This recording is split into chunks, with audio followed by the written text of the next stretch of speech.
Colne Avenue Baptist Church in Southampton is situated on an estate of high-rise flats and social housing. The church went through a period of decline up to 2005. The congregation was ageing, the church was struggling financially, and there was even talk of whether it was viable or not. With the church building suffering considerable vandalism as well, the deacons contacted the regional minister to seek help. Following a vision meeting, some people from other Baptist churches came to help. Finance and practical assistance was given from across the Southern Counties Association, enabling the building to be altered and renovated. A home mission grant enabled a student minister to be put in place, and change began to happen. When the second student minister, Paul Burnish, arrived at the church, he felt it important to build up the church's self-esteem and to engage with the surrounding community. The first thing that we did was we went all out for Christmas. We had a Christmas fair. For coming in, they got a ticket at the door that they could exchange for a mince pie and a tea or coffee or a cold drink. We had a Santa's grotto. We had good quality things that people had made. And it was just an opportunity for us to meet with people in the community, talk to them, etc. Some people came in at the beginning and left at the end, which was fantastic to see. The next week we had carols singing on the lawn with the Salvation Army, and we had 60 people stood on our lawn singing carols. There were people hanging out the windows in the flats around us, also joining in, and of that only about 30 of those were people from our church. So we were getting people from the community singing carols. You were then invited in to have soup and a hot dog. And some people did come in. Most of them didn't, but it's the fact is they'd heard a gospel message, they heard about the birth of Christ, and they got to sing some great carols. Then we had our carols by candlelight service, which again picked up some people from the carols on the lawn that wanted to come and sing more carols, but slightly warmer.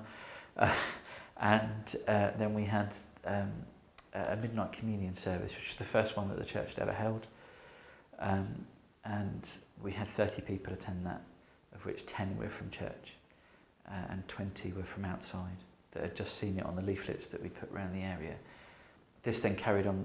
The next year, we had those people come back. And so we only see them once a year, but we see them, and to them we've become part of their Christmas, and they can come to us. They feel safe with that. Then we had a summer fair, which we had on the lawn. We had a bouncy castle, a free barbecue. The bouncy castle was free. Big games like big snakes and ladders, big noughts and crosses, big Connect Four. We had a bookstall and a cake stall, tea and coffee and ice cream. And there were some craft demonstrations inside. People doing pyrography and card making, etc. From that, we picked up some children where we had a holiday club. We had 10 children to that last year. This year we had 22 children to it. Following the first holiday club, we built up a children's club on a Wednesday. One situation, it was half term and 2 of the lads turned up whilst I was down here. I asked them what they were doing, and they said, because it was half term. And they said, we were being chased by some bigger boys, but we came here because we knew it was safe. And that's really what we want. You know, that's what being church is all about. The church a couple of years ago was the Southern Counties Baptist Association Church of the Year. It went through a major refurbishment. One of the big things about this was that we moved the entrance. The entrance was being used by local youths as a place to do drugs, and the church would find all sorts of things left behind on the steps. Needles, condoms, all those sorts of things. So we moved the entrance, we took down the steps, and that problem seems to have stopped. Also, since we've been working with the young people, the vandalism that we used to get has stopped. We haven't had a broken window in over a year, which is amazing. And I think a lot of that is about that we're engaging with the community. They don't see it as somewhere that is other than them. They see it as somewhere that is part of them, and so are beginning to respect it and love it, at the building that is, because of the respect and love that we've shown them. Whilst we were Church of the Year, Andover Baptist Church came in to help us and painted all the way the back of the church for us, etc. So that's just another thing that's taken place in the life of the church to try and build it up. Because when the church was probably at its lowest ebb, regional ministers, etc., looked at it and said, no, this is a church in an amazing position that's in the top 10% of areas of deprivation in the country. And this is where churches need to be, helping and serving people in communities like this to bring out the love of Christ to people that need it most.